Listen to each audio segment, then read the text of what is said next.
Hello, everyone. Welcome to the North Bay Drought webinar. We are going to get started in just a minute.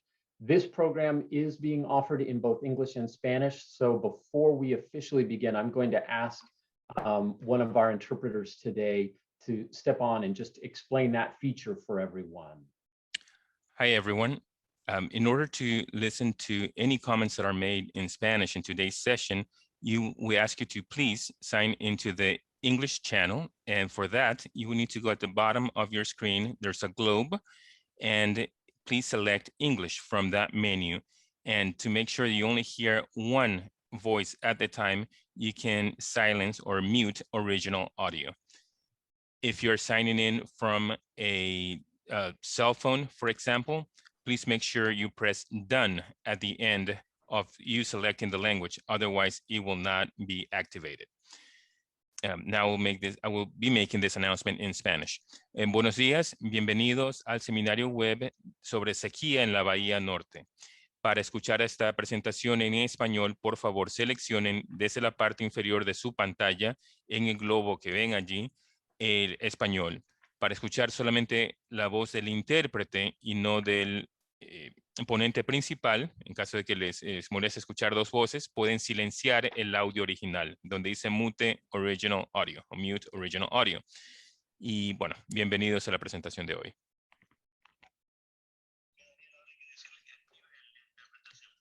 Okay, everyone. Sorry, so if you can please activate the interpretation function so that everyone can sign in.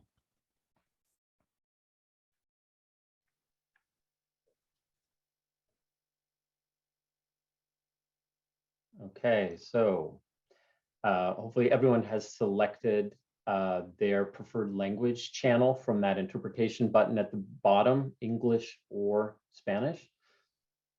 And with that, we will go ahead and make our second and very official beginning to today's webinar. Welcome, everyone, to the North Bay Drought webinar. My name is Vince Trotter. I am the Sustainable Ag Coordinator and Ag Ombuds for Marin County's Cooperative Extension Office. Today's program is the product of a lot of hands from our Ag Commissioner's offices in Sonoma and Marin counties, our USDA office, from our local land trusts and water districts. Many folks have come together, so very appreciative to everyone for joining us. This is the first part of a three-part program. We're going to spend the next 40 minutes or so focused on vegetable and fruit crops, specifically drought farming and deficit irrigation. Our second hour of the day will begin at 10 o'clock.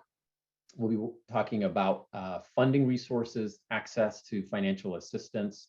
That applies to all producers. So you're welcome to stay on for that second hour. Our third hour will be devoted to livestock operations, both for dairies and other forms of livestock and rangeland. So we'll be talking agricultural practices in that third hour for all of you animal folks. You're welcome to stay on for all 3 hours, but the next 40 minutes or so is all about vegetable and fruit crops. So with that, I'm going to go ahead and get us started with our presenters. Our first speaker is Jim Leap. Jim is going to be talking about dry farming. Jim is a longtime educator and farmer down in the Santa Cruz Central Coast area. He's been affiliated with UC Santa Cruz for many years, the CASTUS program, and a longtime drought farming practitioner. So with that, Jim, I'm going to invite you to share the screen and dive right in.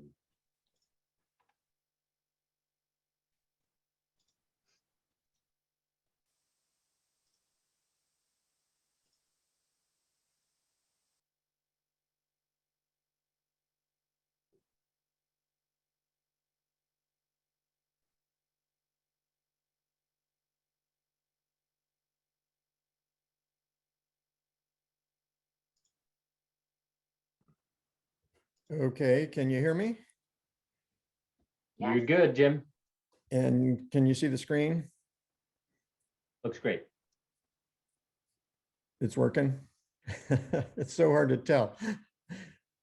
Okay, well, let's get started here. I will try to move along at a decent clip so that we can kind of get caught up on our time.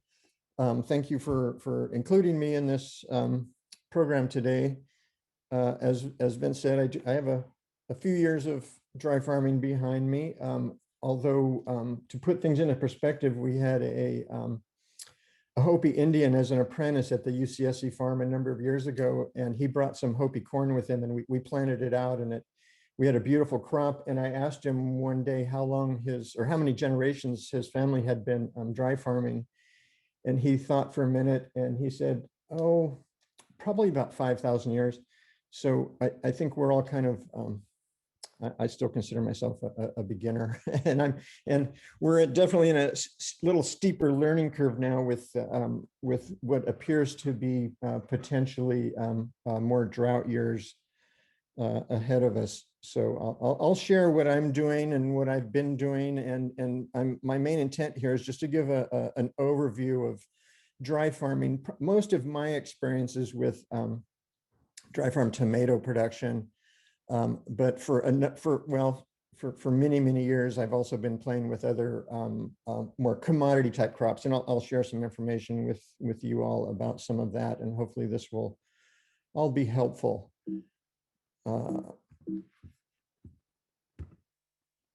I have I'm fortunate to have a very small piece of ground near San Juan Bautista, and we are very water limited, and I have perfect soil.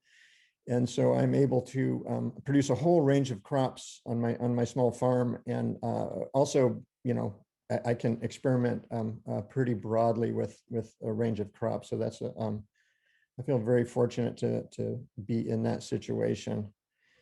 So if you're thinking, okay, so we're being, your area up there, Marin and Sonoma, I think have been particularly hard hit, but we're facing a very dry year. Reservoirs did not recharge this winter. What do you need to do dry farm production, to kind of step away from irrigated systems? And I think, we definitely, dry farming is pretty specific to Mediterranean climate, which we have no or very little winter, summertime rainfall. You really need a maritime influence. That's been pretty clear to me over the years here. And I would say, you want a evapotranspiration rate of 0.15 inches per day. Much more than that, and it's just too much stress on the crops to pull out that residual moisture from the soil. So you want to be fairly close to the coast, which many of you are up there. This next bullet point here, adequate winter rainfall. What does that mean? I think that means somewhere in the range of between 10 and 20 inches of rainfall per year. And I realize we're in the same boat down here. We got 10 inches this year. I think your region is looking at about 10 inches this past rainfall season. That's just borderline, and depending on the crops, that would work fine for a winter planted grain, which I don't actually consider dry farming. That's more like dry land production. Dry farming, in my mind, kind of implies using residual rain moisture through the summer to produce a crop during the summer months when your rainfall is absent. The other key thing here is just having the right soil. You've got to have deep soil. You've got to you want to have a decent A horizon, and then you want to ideally you want that soil to go to clay. And in some cases, you're going to have clay right to the surface. But it's that clay that's that critical kind of water holding component, and it needs to be relatively deep. Because the roots have to get down into that residual rain moisture and extract it to pull off a crop. And then, of course, you need suitable crops and varieties. And the best example of this is the tomato production in our region here has been a very promising enterprise for a lot of small scale farmers.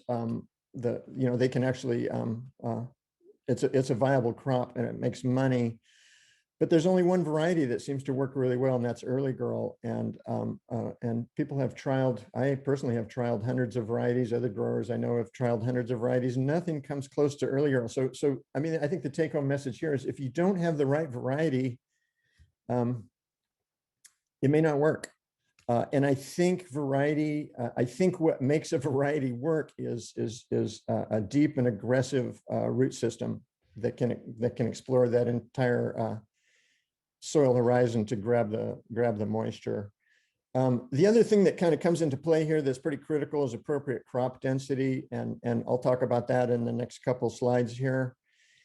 And then the other thing that I'll cover in a little more detail with this coming up slide here is just proper soil preparation. And that basically means just breaking surface capillaries so you don't lose that subsurface moisture. And then there's a whole kind of string of critical considerations for vegetable production. And again, I'm talking mainly tomatoes. Timing of spring tillage is very critical because cover crops or even a weedy field can extract a huge amount of moisture from the soil, and you want to eliminate that. So timing is critical. This was the first year in my dry farming career where I actually worked the soil a little bit on the dry side, and it was a little bit of an eye-opener because that's certainly a better way to manage the soil. You know, you alleviate the clotting issues and compaction issues, but you don't have that optimum moisture condition that you need. I think it's just important to understand that you know, daily, if your evapotranspiration rate is 0.15 inches per day, you know, you lose over a week or two, you lose a significant amount of water just from loss from the or from evapotranspiration from the cover crop. As I mentioned, crop selection is very critical. And then, you know, if you're switching systems, if you're kind of going from an irrigated system to a non-irrigated system, you really have to think through handling, processing, marketing. All those things kind of come into play. A lot of advantages to dry farming. One of the most important advantages is improved weed management, because you're not irrigating, you're not promoting weed growth, and you are doing, you know, you're doing frequent soil disturbances to hold that moisture, and so you're able to minimize weed pressure. And it works good in a rotational scheme with an irrigated system. Just if you do have a problem area with weeds, particularly perennial weeds, you can do a decent job of management of those weeds in a reduced irrigation scenario. The one thing that really jumped out at me over the years was, you know, when you're farming and you're irrigating and you need to do cultivation, you need to get a tractor on the ground, you need to have harvest crews in there, they're walking on the fields, they're harvesting. They're a lot of times walking on irrigated soil. The compaction can be pretty significant, but when you're dry farming, there's minimal soil compaction. So coming out of dry farming, a block that has been dry farmed, the soil condition going into the wintertime is going to be very different compared to an irrigated system. And I think there's a real benefit to that. And then, you know, there are plenty of disease issues in dry farm systems, but you do minimize, because you're not irrigating, you minimize the types of diseases that would tend to be present, the foliar fungal issues, and even some of the soil fungal issues that would be present in an irrigated system. And then just, you know, we've got to be really clear, you know, when you're dry farming, you are going to have a significant reduction in yield. I mean, in water equals yield. That's been shown pretty clearly many times over. It's also very geographically specific. If you don't have that maritime influence and the proper soils, you can't do it. And as we mentioned, it's very soil specific too.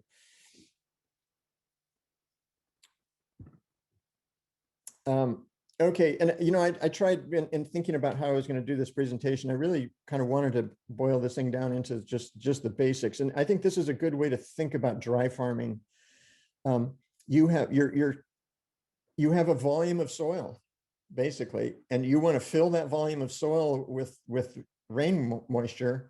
Then you want to cap that, eliminate any evaporative loss, plant your plant, and that volume to the depth of either the ability of the plant to set roots or to the depth of maybe some kind of limitation in the soil, that's the water you have to grow the crop. And if it's not enough water, you don't get a crop. And so in a 10-inch rainfall, you may not have enough soil in that zone. So you may want to think about increasing your or changing your density to reflect that change.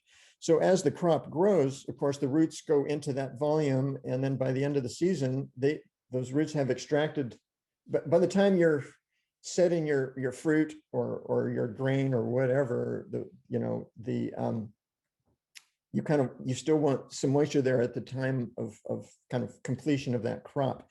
And we did at the UCSC farm, we one year we buried gypsum blocks to 4 feet deep at 1 foot intervals, and we measured the soil moisture or what was kind of reflected through the gypsum block, which we assumed was reflecting soil moisture, to 4 feet. And when the tomatoes were in full production, big beautiful fruit full of water, there was no water in that soil at 4 feet. And we basically watched the roots just extract moisture incrementally deeper and deeper and deeper.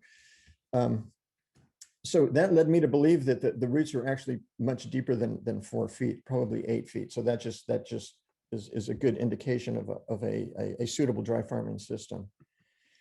So the other really kind of important concept here with dry farming is that to do that tillage, to break those capillaries, to alleviate or eliminate that evaporative loss or the potential for evaporative loss from the residual rain moisture that's it's held to the soil particles, and it's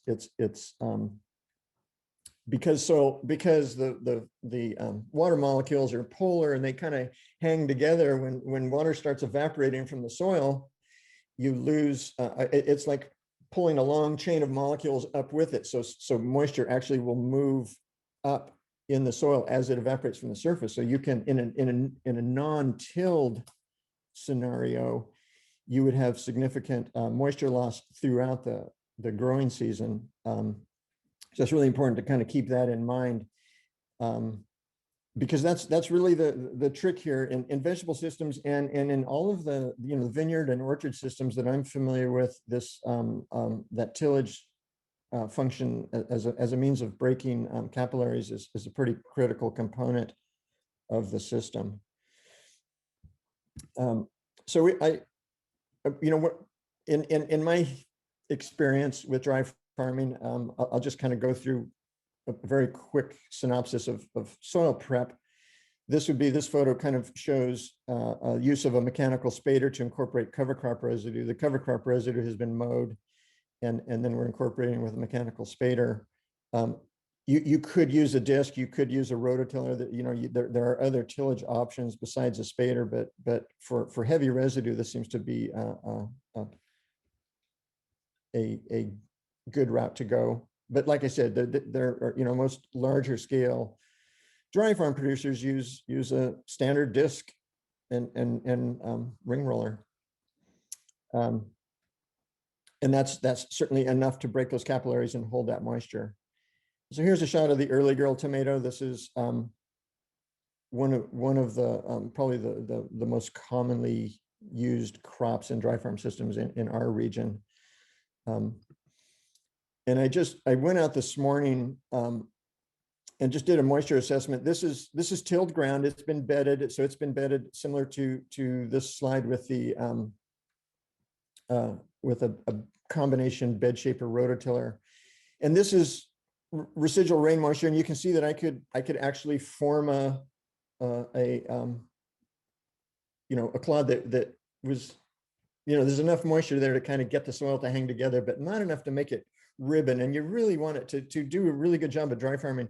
You really want to be able to dig down 6 or 8 inches and have enough moisture in that soil to actually form a ribbon. And then you're really in good shape. So seeing this year, I made the decision to use drip on my tomatoes. And so I'm doing, in a sense, deficit irrigation.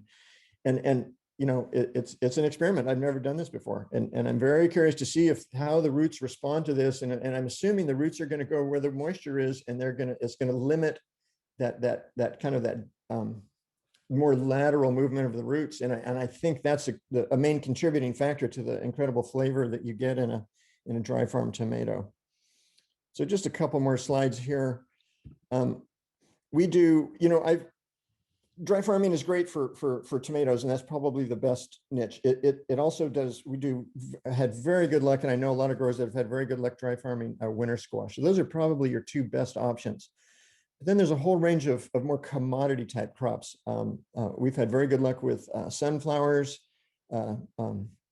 garbanzo beans, black turtle does really well dry farmed as a dry bean. This is the Hopi corn that was gifted to me by my Native American friend that we still grow that does a great job. We do a lot of grains. I don't really consider that dry farming because they're winter production. That's more dry land production. And then here's the winter squash. But in thinking about how to, I just kind of want to make the point, if you don't have a means of handling all of those commodity type crops, there's no point in doing them. And even if you do have a means, I have a small research plot combine, and I can run all those crops through that and harvest them very efficiently, but it's still not an economically viable prospect on a small scale. So just something to keep in mind. You really, this type of mechanization is a huge capital expense and needs to be kind of factored into your thinking. And then just one last slide here. I think it's important to, there's a lot of talk about climate change and the impacts of agriculture and climate change and CO2 emissions from the soil, and a lot of interest in regenerative practices, no-till, reduced-till, conservation tillage. I did a little experiment last year. I just left the cover crop residue on the surface for a line of tomatoes, and then just did a kind of a side-by-side comparison. And as the season progressed, this difference that you see here just got more pronounced. And this is because those roots of those cover crops, the stems and the roots are left intact, and those are just straws, and they're just wicking moisture right out of the soil. So you could take a shovel in here and dig in here 6 inches, and it's bone dry in the early part of the season. Whereas you come over here or into the tilled area, and you've got moisture right up on the surface. So huge difference. So just something to think about as you kind of explore this, your options here. And that is my last slide. Thank you very much. Great. Thank you so much, Jim. Really appreciate it. I'm going to move us straight into our second presenter, Mallika Nocco. And Jim, if you don't mind just stopping your screen share there.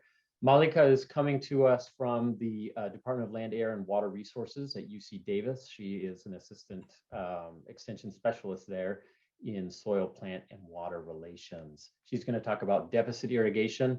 All of you who have questions, please put those in the Q&A, which is the button down at the bottom of your screen, and we're going to try and get to them at the tail end. Mallika is going to go through her session, and then we'll try and get to as many questions as we can. Thanks so much. Hello, everyone. I'm just checking in. My slides, everything look okay? Thumbs up? Looks great. All right, good. All right. My name is Mallika Nocco, as was previously mentioned. I'm an assistant cooperative extension specialist in soil, plant, water relations, and irrigation management. And just a quick overview of what I'm going to go through, just an intro, and then talk a little bit about crop water productivity. And I'm thankful to Jim for actually bringing up the concept a little bit. And then we're going to talk about deficit irrigation approaches, and then some deficit irrigation resources. And a little bit about myself and my lab. You can check out my lab's website. It's irrigationlab.com. And what we study is, I think about precision management and monitoring of irrigation, deficit irrigation, really focused on co-benefits and thinking about, what are some of the other benefits apart from just water savings to deficit irrigation, and then as well as regenerative irrigation. So thinking about, and I know that some questions came in related to this, like, we are in a drought situation right now. So what are some of the long-term changes that we can make to our agricultural systems to make them more drought resilient is another area of work that we focus on. And in terms of the tools that I use and the scales at which I try to think is, from that row plot to subfield scale, as well as thinking at the scale of a farm, which is where we're going to be focused on today. And then thinking, in that state or basin scale, as well as that decadal, multi-decadal planning. We need to do all of those things. There's a variety of different scientific tools that we use to try to quantify and study irrigation at all of these scales. But today we're focusing on deficit irrigation, and I'm going to try my best to provide all of you with some actionable information. Okay, so first, let's talk about crop water productivity. So this is the crop water productivity function. And I promise there's not going to be too many graphs. There's just a few, just because I want everyone to kind of get into this mindset of, you have your yield on the y-axis, and your applied water on the x-axis. And there's, some curve here, right? So as Jim mentioned, the first part of this curve is really clear. As you apply water over the course of the season, the yield is going to increase. But then you hit a point in this curve where if you keep applying water, you don't see those yield increases anymore. And this part of the curve here, this part where, you can see there's like an inflection point is what we call it, right? The slope at this spot stops increasing and the slope starts to decrease. And then this is where we want to play. This is where, we think about deficit irrigation, where maybe the amount of water that you are applying at this point isn't going to give you that commensurate increase in yield. But the problem is, and this is something that I struggle with, is these curves are crop specific and they're site specific. So, you can think of these as observation A, B, or C here, and they could be different crops, right? So observation A, this could be a very drought sensitive crop. There's not really that area to play with deficit irrigation on this curve. B is somewhere in the middle.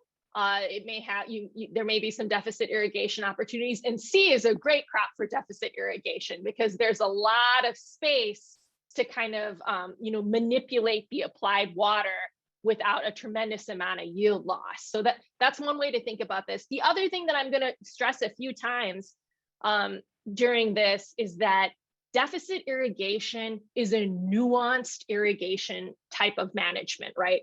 So when we are thinking about deficit irrigation, I am assuming that all of your irrigation systems are well maintained and in order.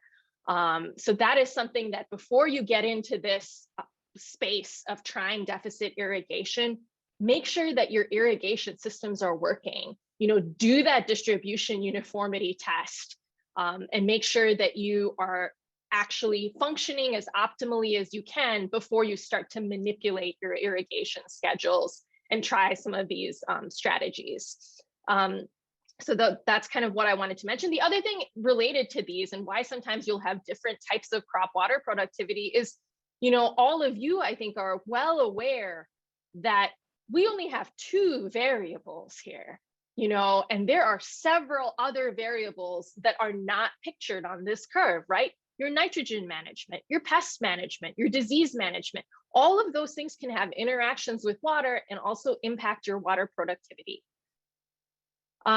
So we need to get in a year like this, and actually just in general, we need to get into this revenue mindset in terms of thinking about how to apply water to maximize your revenue, which is not always going to be maximizing your yield. So just to kind of pivot here to go from this slide, which is yield and applied water, now we're looking at revenue and applied water.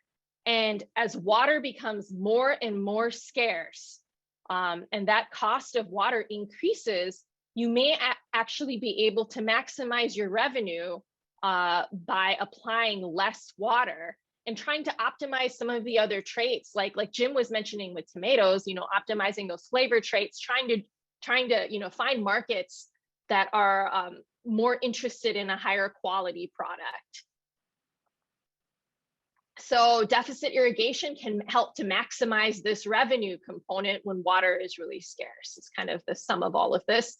And I think that's the last graph I'm going to show you.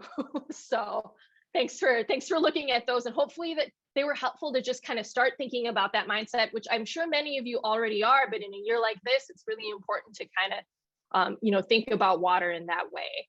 So some of the reasons that co-benefits, right? Other reasons for doing deficit irrigation. One of the biggest ones, I think, is that it can increase crop product or crop product. So either the quality of the crop, and as many of you know, in this farm to table world, that quality of the crop can actually go into the quality of the product. I'm thinking about something like olive oil, or I'm thinking about all of you who are growing these cider apples, like that. If the quality is increased, then the product that comes out of that crop is also going to be a higher quality. Disease management, reduced vegetative growth, as well as pruning costs for some of, especially the orchard crops. Harvest management can be a benefit. And then human nutrition is kind of an exciting benefit. I actually do some research in tomatoes as well. And one of the things that we see, in tomatoes is an increase potentially in vitamin C content, vitamin A content, and as well as lycopene. And I, as I was, reviewing, preparing to talk to all of you, I saw that there are many other crops that are grown in Marin and Sonoma where you can see different types of human nutrition components increase, like flavonoids specifically come up a lot. And those of you who are also wine grape growers are definitely aware of that. So really what you have to do when you're thinking about this deficit irrigation for each of your crops, for your fields, for your operation, is a cost benefit assessment, right? So thinking about, what are the costs? If your irrigation system is not in order, I would put your funds right now into getting your irrigation system in order before you try doing deficit irrigation. And I've got a slide here, I cannot stress this enough, because this could actually end up really kind of causing you some problems if you start to manipulate what you think is your irrigation application and you are not applying with distribution uniformity. So if you have a distribution uniformity problem on your field, that means that, some of your field is going to be getting more water, some is going to be getting less water than what you think you're applying. So then if you manipulate the application rate, that's going to even kind of further dramatize this problem in distribution uniformity. So that is really, really important. So how to deficit irrigate? And I spend a lot of time thinking about this. So there's really three things to think about with how you're going to do deficit irrigation. One is timing. So when are you going to cut back? And this can be kind of thought about in a phenological sense in terms of crop growth stages. You can think about it in terms of evaporative demand and when your evaporative demand is going to be the highest. You can think about it in terms of your water supply and when you anticipate having the most limited water supply. The second thing is volume. So how much water are you going to cut back? And the third aspect is decision support. So how are you going to figure all this out, right? Like, what are you going to use to monitor stress? What are you going to use to calculate your deficit? So with timing, especially as it relates to those co-benefits, so like the co-benefits in terms of improving crop quality, the co-benefits in terms of disease management, the studies that we know and the research that we know in terms of timing for these types of co-benefits, it's usually related to some phenological stage. You're going to cut water at a ripening phase. You're going to cut water after your fruit has set. You're going to cut water after harvest for an early season peach. So these are kind of some of the ways that we think about it, and really trying to find times where plants or crops are going to be the least sensitive to deficit irrigation, or deficit irrigation might be beneficial. So then the volume, this can get a little bit tricky. So it's based on either some percentage of evapotranspiration, and I'm assuming that for this group, everyone is kind of familiar with evapotranspiration and that concept of crop water use. The other way to go about it is some percentage of allowable soil moisture depletion. So you can manage, your crop and manage the plant and think about it that way. or you can and drop a percentage of what you think the crop needs, or you can manage and monitor your soil water content and drop the amount based on how you are monitoring your soil. So and both approaches are good. And what I would say, to all of you right now in this particular moment is, how are you doing this right now? So if you are kind of managing based on evapotranspiration, I would stay in that space and kind of keep thinking of things in those terms. If you're managing based on soil and you're comfortable with soil monitoring, I would stay in that space. Unfortunately, in terms of the actual rates, as I'll show you, some of the rates are currently published as a dropped percentage of ET. Some of the rates are published as a percentage of allowable soil moisture depletion, or looking for a particular soil tension to manage too. And then in terms of decision support tools, what's free for all of you is CIMMYS. So I'm hopeful that everyone is familiar, but just in case, I will mention the California Irrigation Management Information System, which is a network of meteorological stations that calculate reference evapotranspiration, with which you can kind of estimate what crop ET is going to be. They're spread out throughout the state. Crop Manage, which is another free tool for irrigation scheduling for a variety of crops. I think most of the crops that are grown in your counties.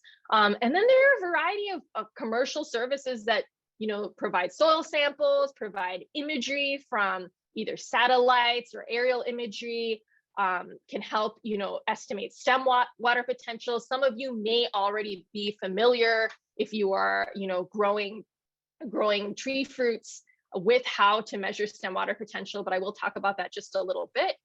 Hey, Mallika. Yeah, Mallika, Vince, just jumping in. We are in our last couple of minutes of the session.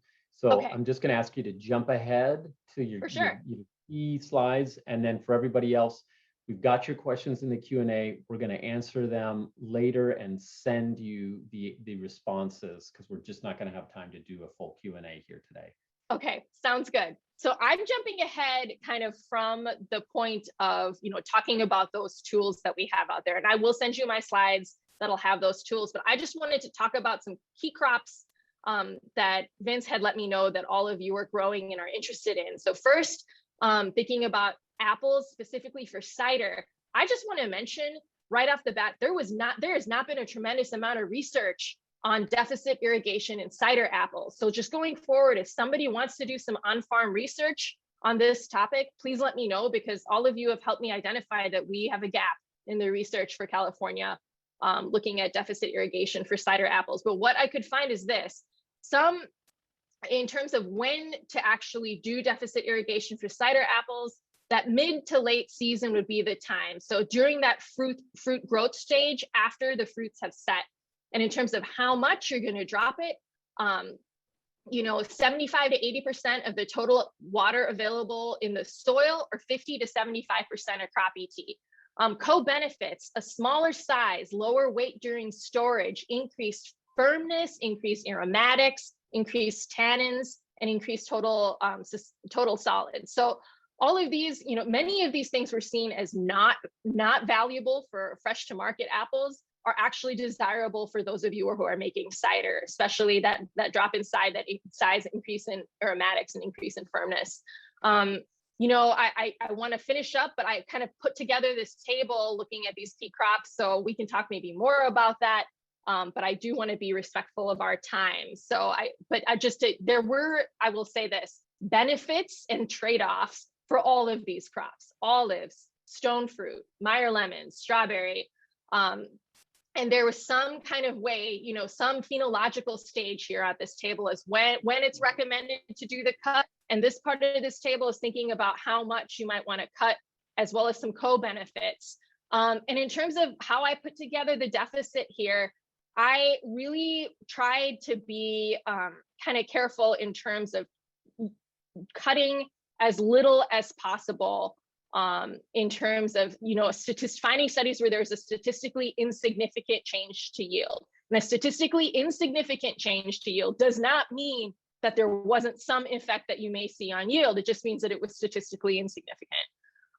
So thank you very, very much. In terms of last considerations, you want to think about deficit irrigation, soil health, and plant health all kind of together. Think about these things. If you make observations of reduction to your plant health or soil health concerns, just keep an eye out for those concerns as well.